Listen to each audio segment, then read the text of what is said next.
오늘도 주님의 말씀을 통해 하나님 나라를 누리는 복이 있기를 주님의 이름으로 축원합니다. 오늘 말씀을 보면서 우리가 생각해야 되는 아주 중요한 문제가 한 가지 있죠.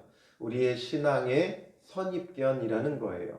우리의 신앙의 연수가 쌓이고 쌓이다 보면 그만큼 성경적인 지식과 또 신앙생활에 대한 여러 가지 것들에 익숙해져 가면서 우리도 모르게 선입견에 빠질 수 있다는 것이죠. 그러므로 우리에게 가장 신앙에 무서운 것은, 정말 중요한 적은 다른 것이 아니라 우리 스스로이고 우리가 알 만큼 안다라고 생각하는 것 자체가 얼마나 무서운 일인지를 다시금 깨닫게 해주는 말씀이죠. 오늘 본문의 핵심 단어를 꼽으라고 한다면 예수를 배척한지라가 될 거예요. 예수님을 배척했어요. 왜 배척했는가? 이런 질문을 우리가 던질 수 있어야 될 것이고, 그리고 이 뒷부분인 7절부터 13절은 12제자를 부르사 둘씩 보내시며, 보내셨다라는 거죠. 제자들을 보내심. 그러면 그 보내실 때 어떻게 보내셨는가? 이것을 우리가 질문으로 던지면서 오늘 본문의 말씀을 이해하면 좋을 겁니다. 그래서 예수님을 왜 배척했는가? 가장 우리가 먼저 오늘 본문의 1절에 보면 예수께서 거기를 떠나사 고향으로 가시니, 이제 그 배경이 고향으로 옮겨져요. 예수님의 고향이니까 아마도 나사렛이었을 거예요. 나사렛으로 예수님께서 옮기셨고 제자들도 당연히 따라갔어요. 그리고 안식일이 되어 회당에서 가르치시니, 늘 안식일이 되면 예수님은 이 안식일의 문제가 유대인들에게 얼마나 중요한 줄 알고, 또 그들이 이것을 가지고 문제 삼을 것을 아셨음에도 불구하고 늘 회당에서 공개적으로 가르치셨어요. 숨지 않았고 공개적으로 가르치셨어요. 그 이유는 무엇이겠어요? 예수님은 안식일의 주인이고 우리에게 참된 안식을 가져다 주시기 위해 이 땅에 오셨기 때문이죠. 그러므로 많은 사람들이 듣고 놀라, 이렇게 되어 있죠. 많은 사람들이 듣고 놀랐어요. 예수님이 전하시는 그 말씀은 어디서도 들어볼 수 없는 정말 참 생명의 말씀이었기 때문이죠. 그 어디서도 그 누구도 이런 말씀을 전할 수 없었어요. 다 율법을 표면적으로 어떻게 지킬 것인가, 이런 것에 대한 가르침밖에 없었는데 예수님은 온전히 참된 진리의 말씀을 전하셨어요. 외적으로 표면적으로 어떻게 지키느냐가 아니라 우리가 내면적으로, 우리가 내적으로 어떻게 주님 안에서 거룩하게 서야 되는가를 늘 진리의 말씀을 우리에게 전해주셨기 때문이죠. 그러므로 사람들은 듣고 놀랄 수밖에 없는 게 어찌 보면 당연하죠. 그런데 이것을 들었다면 이것을 통해서 정말 예수님이 누구신가 여기에 마음에 두어야 되는데, 이들이 어떻게 판단하느냐라는 거예요. 이 사람이 어디서 이런 것을 얻었느냐, 이 사람이 받은 지혜와 그 손으로 이루어지는 이런 권능이 어찌 됨이냐, 이 도대체 어떻게 되는 거냐, 어찌 이럴 수 있느냐. 근데 이들의 이 말에는 부정적인 의미가 커요. 예수라는 그 청년을 이들은 어려서부터 자라는 과정을 보았잖아요. 그런데 그것도 어떻게 깊이 있게 알면 정말 그 안에 있는 탁월함과 정말 신비로움과 그 구별됨을 알았을 거예요. 그런데 제대로 알지 못하고 그냥 그의 어떤 배경적, 집안적인 배경, 그의 어떤 학식적인 배경, 어디서 어떤 훌륭한 선생 밑에서 배운 적도 없고 그 집안도 보잘것없다 이거죠. 그래서 그들이 하는 평가가, 그들이 하는 말들이 뭐예요? 가장 먼저 3절에 보면 첫 번째는 이 사람이 마리아의 아들 목수가 아니냐 말하죠. 결국 그들이 말하고자 하는 건 마리아의 아들 목수다라는 거죠. 보통 이 당시에는 아버지의 이름을 언급해요. 누구의 아들 할 때는 아버지를 말하죠. 그런데 예수님에 대해서는 어머니 마리아를 언급해요. 마리아가 뭐 성모 마리아다, 그래서 마리아를 언급한 것이 아니라 이 당시 이미 예수님의 아버지 요셉은 죽었을 것으로 봅니다. 왜냐하면 이후에 요셉에 대한 기록이 전혀 나오지 않고 예수님께서 십자가에 죽으실 때도 어머니만 제자들에게 의탁하죠. 그걸 보았을 때 아마도 예수님의 동생들이 어릴 때 아마 요셉은 일찍 죽었을 걸로 봐요. 그러니까 아버지 없는 그 아들이 잘 커봐야 얼마나 잘 컸겠느냐라는 거죠. 홀어머니 밑에서 큰 보잘것없는 청년이다라는 것이고, 또 그 요셉이 목수였기에 그 직업을 물려받아서 목수에 불과한 한 청년이다 이거예요. 목수는 그 당시에 천한 직업 중에 하나였어요. 그러니까 목수에 불과한 이 청년이 뭐 우리가 뻔히 다 아는데 대단하면 얼마나 대단하냐 이거죠. 이미 예수님에 대하여 비하해서 말하기 시작하는 거예요. 그리고 야고보와 요셉과 유다와 시몬의 형제가 아니냐, 그 누이들이 우리와 함께 여기 있지 아니하냐, 아니하냐, 아니하냐, 아니하냐. 이건 뭐예요?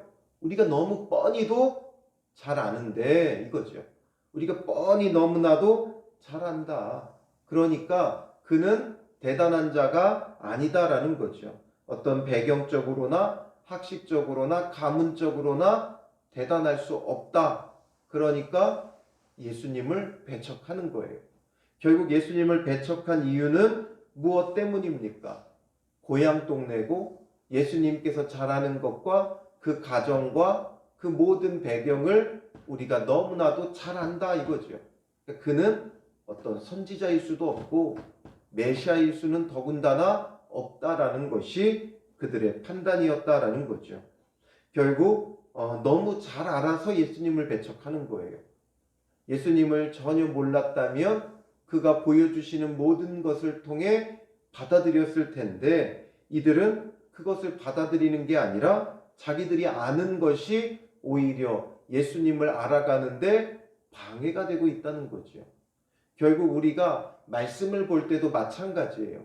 내가 아는 지식이 오히려 말씀을 볼 때 우리의 눈을 가려요. 그래서 우리가 아는 대로만 자꾸만 보려고 그래요. 우리는 익숙한 대로 보려고 하는 것이 있어요. 그래서 사람들은 늘 익숙한 것에 쉽게 반응해요. 성경 말씀도 한 절 한 절, 한 구절 구절 자세히 들여다보려고 하지 않고 우리가 알고 있는 이미 그 줄거리로 훑어보게 되어 있죠. 그러니까 우리가 성경을 볼 때는 다독이 좋지 않아요. 정독이 좋아요. 한 구절 한 구절 묵상하다 보면 우리가 놓치고 있는 게 너무나 많아요. 우리가 일반적으로 생각하는 내용에서 머무르죠. 그곳에서 하나하나 우리가 세세히 살펴보다 보면 우리가 놓치고 있었던 것이 너무나 많았고 정말 그 말씀의 본질적인 의미를 너무 많이 놓치고 있다는 걸 발견하게 되죠. 이들은 지금 예수님을 안다는 것 때문에 어떻게 보는 거예요? 띄엄띄엄 보는 거예요. 건성건성 보는 거예요. 이게 우리의 신앙의 정말 중요한 부분이에요. 항상 어려서부터 신앙생활을 우리가 해오면서 통상적으로 말하고 있는 그 성경의 그 어떤 줄거리가 있잖아요. 그러다 보니까 그것에 익숙해서 이 말씀을 통해 주님이 정말 우리에게 무엇을 말씀하시려 하는가 날마다 새롭게 듣지를 못한다는 거죠. 그래서 신앙생활은 항상 우리의 선입견을 걷어내야 정말 참된 예수님을 만날 수 있는 거예요. 유대인들이 예수님이 이 땅에 오셨음에도 불구하고 하나님이 보내신 메시아 그리스도가 이 땅에 오셨음에도 불구하고 왜 예수님을 알아보지 못하고 배척하고 예수님을 대적하고 십자가에 못 박았느냐? 예수님이 십자가에 돌아가셔야만 우리의 구원을 완성할 수 있기도 하지만 그들이 왜 이런 악한 일에 쓰임 받았느냐? 그들 안에 있는 메시아에 대한 선입견 때문에 그런 거죠. 다윗 왕을 이어서 올 참된 왕이기 때문에 어떤 왕의 개념으로만 그 당시 왕의 개념으로만 그들이 생각한 거예요. 다윗처럼 강력한 정치적인 왕을 기대하니까 예수님이 오셔서 무엇을 보여주셔도 인정하지 않고 받아들이지 않고 외면한 거예요. 그리고 이 고향 동네 사람들도 예수님에 대한 어떤 선입견이 있으니까, 자기들이 가지고 있는 지식이 있으니까 예수님을 배척하게 되어지는 거죠.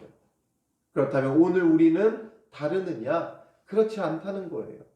우리도 교회 안에서의 신앙생활이 익숙해지다 보니까 결국에는 우리도 예수님을 참되게 알지 못하고 참되게 믿지 못한다라는 거죠.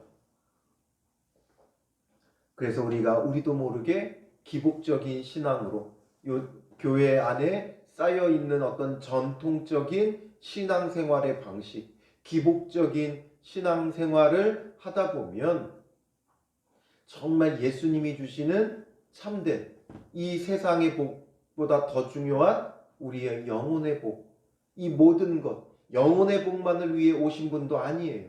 영혼의 복, 육신의 복, 모든 것에 대한 복을 가져다주는 예수님을 제대로 알지 못한다는 거죠.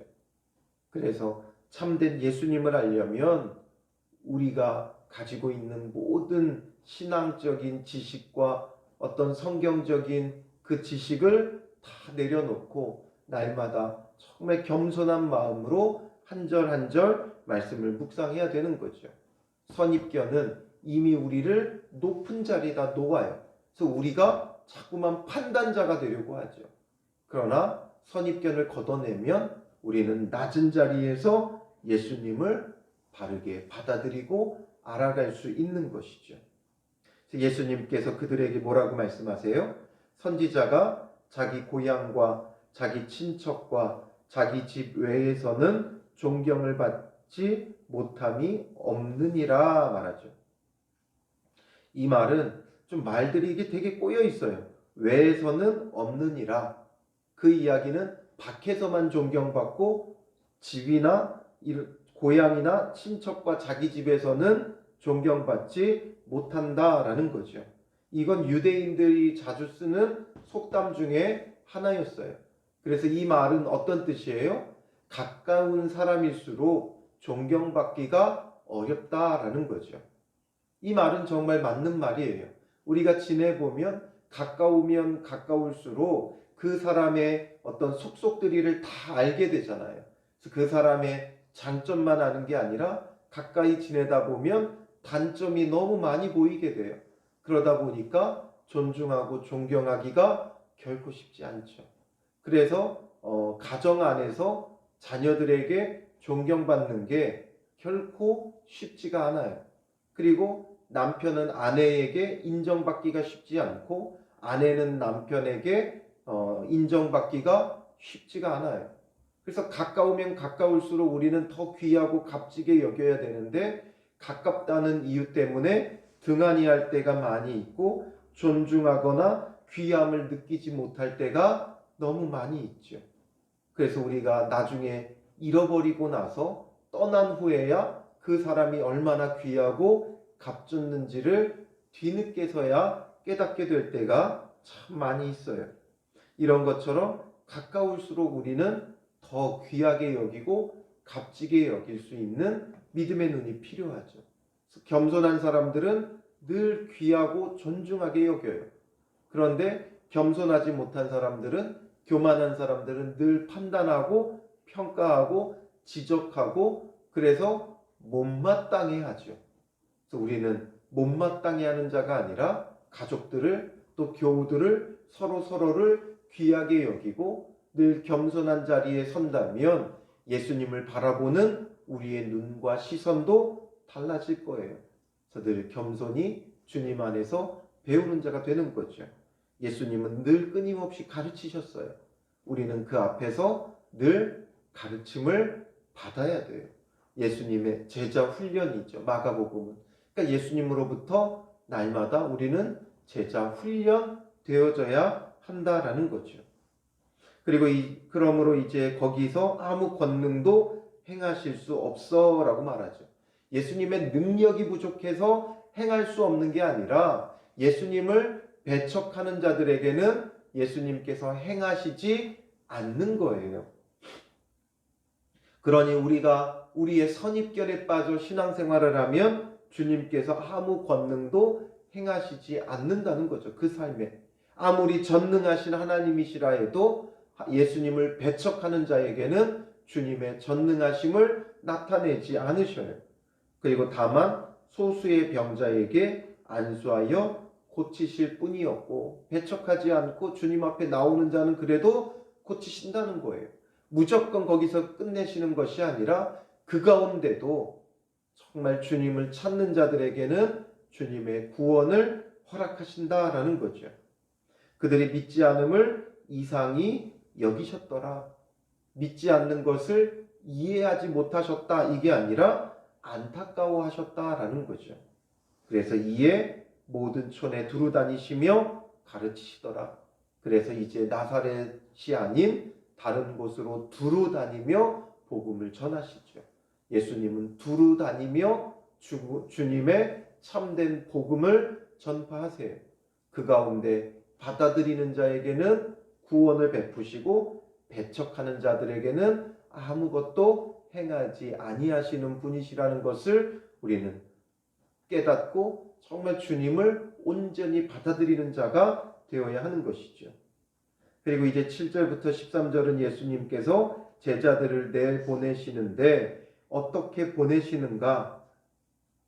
예수님은 항상 제자들을 내보내세요. 주님의 품 안에만 끼고 있는 것이 아니라 세상 속에 나아가 삶 속에 들어가 주님이 하시는 일들을 감당해야죠.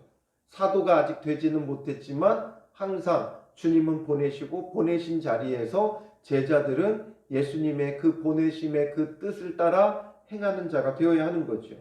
첫 번째는 뭐예요? 7절에 12제자를 부르사 둘씩 보내시며 둘씩 보내셨다는 거예요. 홀로 보내지 않았다는 거예요. 그러므로 우리는 믿음의 동역자가 있어야 되고 동역자들과 함께 나아가야 돼요. 혼자 감당하지 못해요. 아프리카 속담도 우리가 잘 아는 것 중에 그런 말이 있죠. 빨리 가려면 혼자 가지만 멀리 가려면 둘이 가야 한다는 거예요. 우리는 멀리 가야 될 자들이에요. 하나님 나라를 향해 멀리 가야 될 자들이에요. 혼자의 탁월함으로 되는 것이 아니라 함께 서로를 격려하며 나아가야 한다는 거예요. 그래서 교회가 필요한 거예요. 무교회주의자들이 있죠. 나 혼자 예수님 잘 믿으면 된다는 사람들이 있죠. 결코 혼자 되지 않아요. 함께 공동체를 이루고 함께 가야 하나님 나라까지 갈 수 있는 거예요.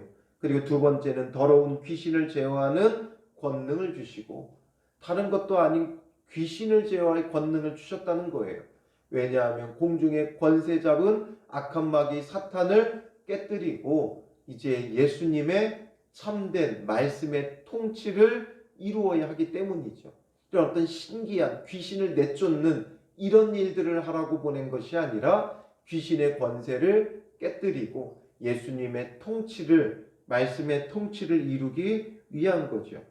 그리고 세 번째는 여행을 위하여 지팡이 외에는 양식이나 배낭이나 전대의 돈이나 아무것도 가지지 말며, 그리고 네 번째는 신만 신고 두벌 옷도 입지 말라 말씀하시죠.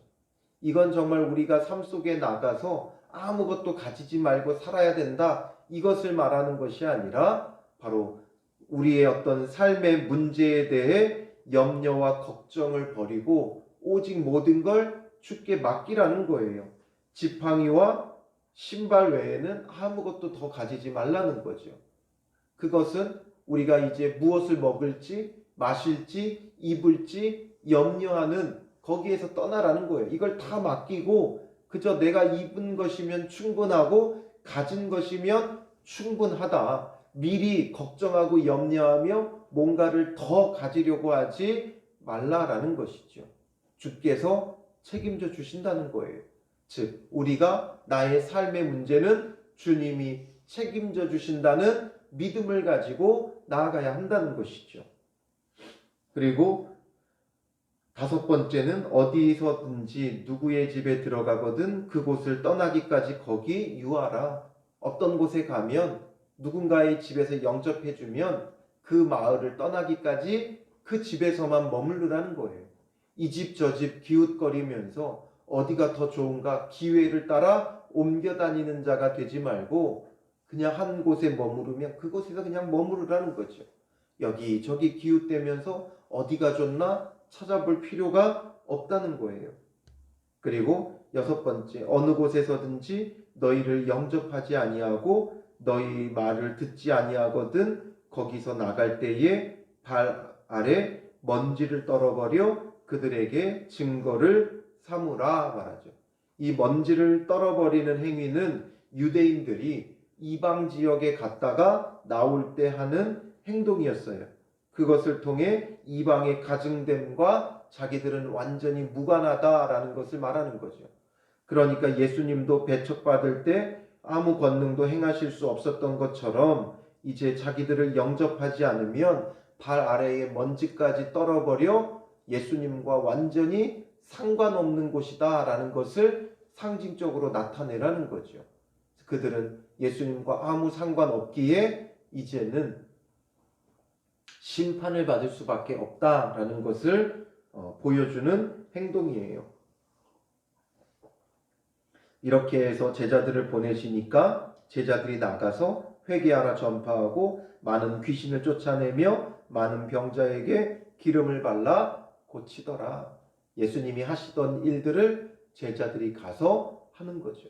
오늘 우리가 예수님의 제자가 된다는 건 예수님께서 보이신 것, 예수님이 전하신 것, 예수님이 행하신 것, 우리도 우리 삶 속에 나가서 행해야 되는 거예요. 그러기 위해 예수님이 지금 6가지의 보내는 그 방법 우리가 기억하면서 나는 이 가운데 어떤 부분을 제대로 감당하고 있지 못했는가, 이것을 우리가 묵상해보고 생각해보며 반성해야 되겠죠. 그래서 오늘은 2가지를 우리에게 말씀하세요. 예수님을 배척하는 자들, 그리고 예수님의 제자가 되어 행해야 될 것, 이것을 우리에게 보여주시는데 이걸 우리가 묵상하면서 우리 안에 있는 선입견을 걷어내고 정말 주님 앞에 겸손히 나아가는 자, 그리고 참된 제자가 되어 우리가 공동체를 이루고 주님 주신 능력으로 우리의 삶의 문제에 대한 염려와 걱정을 떨쳐버리고 주신 자리에서 감사하며 우리가 항상 힘써 주의 복음을 전하는 자가 되시기를 주님의 이름으로 축원합니다. 기도하겠습니다. 살아계신 아버지 하나님, 오늘 말씀을 통해 예수를 배척하는 예수님의 고향 동네 사람들을 보게 됩니다. 너무 잘 알아서 잘 안다는 것으로 예수님을 판단하고 평가하는 이들의 모습을 통해 오늘 우리의 모습을 보니 그동안 우리가 알고 있었던 많은 선 지식으로 인해 우리가 알고 있던 성경적인 지식을 통해 예수님을 참되게 알지 못하고 우리가 이미 예수님을 이러한 분이다 우리가 판단하고 평가하고 있지는 않은지 우리 자신을 돌아봅니다. 날마다 겸손히 주님의 말씀 앞에 무릎 꿇는 자 되게 하시고 그 말씀을 통해 참된 예수 그리스도를 날마다 새롭게 만나고 주님을 배우는 믿음의 사람들 되게 하여 주시고 참된 주의 제자가 되어 예수님이 행하시는 모든 일들, 전하시는 모든 말씀을 통해 보고 배우고 주를 닮아가고 주를 따라가는 주의 참 제자들 되게 하옵소서. 둘씩 보내신 것처럼 우리 교회가 주님 안에서 함께 공동체가 되어 함께 나아가는 자들 되게 하시고 우리에게 주신 주님의 그 권능을 우리 삶 속에 행하게 하시고 삶에 있는 모든 염려와 걱정은 주께 맡기고 우리는 맡기신 사명을 온전히 감당하게 하시고 어디에 세우셨든지 그곳을 만족하게 하시고 가정이고 일터고 학교고 교회고 어디든지 그곳을 만족하게 하시고 더 좋은 곳을 찾아 기웃거리는 인생이 되지 않도록 인도하여 주시옵소서. 오늘 하루도 주님 주신 삶의 자리에서 주의 제자로서의 삶을 감당해 나아가게 하여 주실 줄 믿사오며 예수님의 이름으로 기도합니다. 아멘.